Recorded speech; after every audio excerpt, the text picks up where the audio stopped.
So in 4 Fridays at Buzz, we saw people dealing drugs, doing drugs, and overdoing drugs. And we weren't the only ones watching.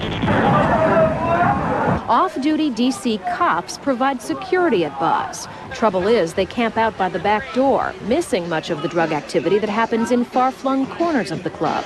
Officers say they rarely venture deep inside unless Buzz staffers ask them to. I can if I want, but I don't. Because they have security in here. But some signs of what goes on here are right under the officers' noses. Ravers inhale Vicks where police can see them. They wear pacifiers and talk openly about ecstasy and its effects. You grind your jaw. Oh, I heard that. Feels really good. Remember the unconscious girl carried out by her friends? A D.C. officer named William A. Chapman saw the whole thing. But he didn't ask questions or offer assistance. We recorded his blasé reaction to the scene. What happened to that girl? Yeah, they took her home.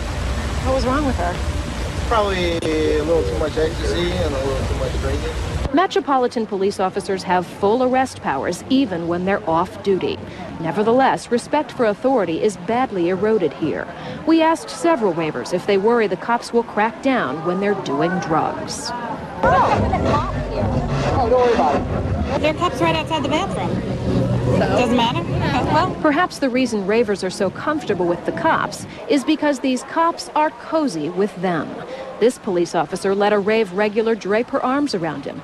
Here's a woman touching Chapman's chest. We saw a cop buy flowers for some women, and then we saw this. His name is Officer Mark Nasser. We'll call her Irene. They met here at the club. We have no way of knowing whether Irene is an ecstasy user, but we do know she indulges in the rituals associated with the drug. She gives and receives Vicks hits. She wears a pacifier. She even asked me if I was rolling. The night we decided to ask Officer Nasser about his actions, his schedule had changed and he was on duty.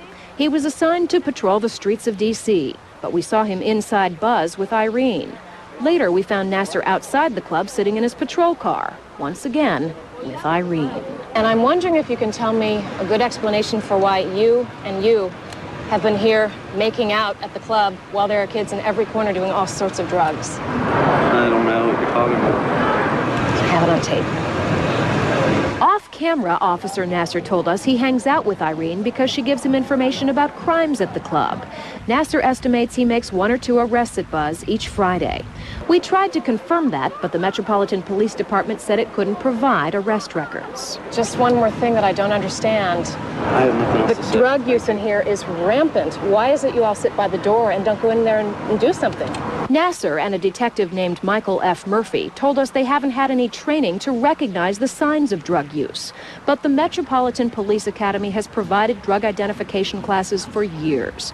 Besides, all you have to do is ask, like Detective Murphy did here. Apparently, with some of these drugs, ecstasy, what is the pacifiers for again?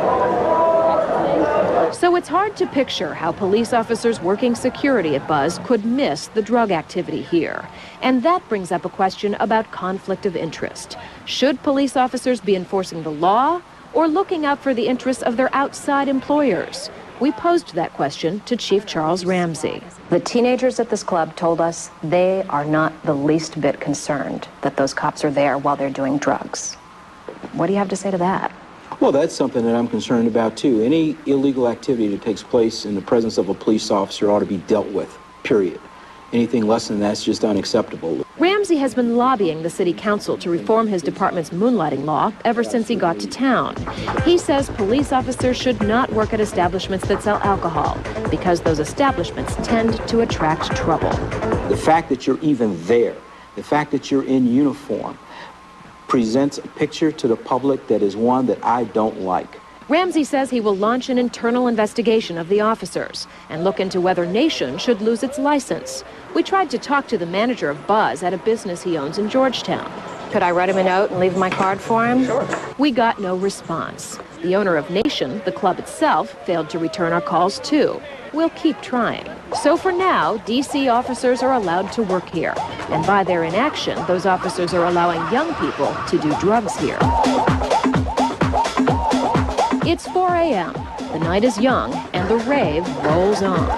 Sales sales are good for the guy who sells glow sticks. The last DJ comes on and spins some new sounds. A guy in the girls' bathroom swallows something and reacts with a shudder. Young people still stroke each other with lazy hands and vacant eyes. This is Buzz.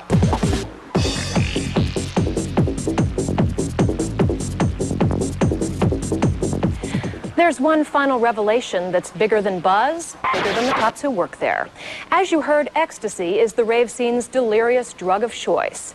And guess what? Technically, it is not illegal to use ecstasy here in Washington, D.C.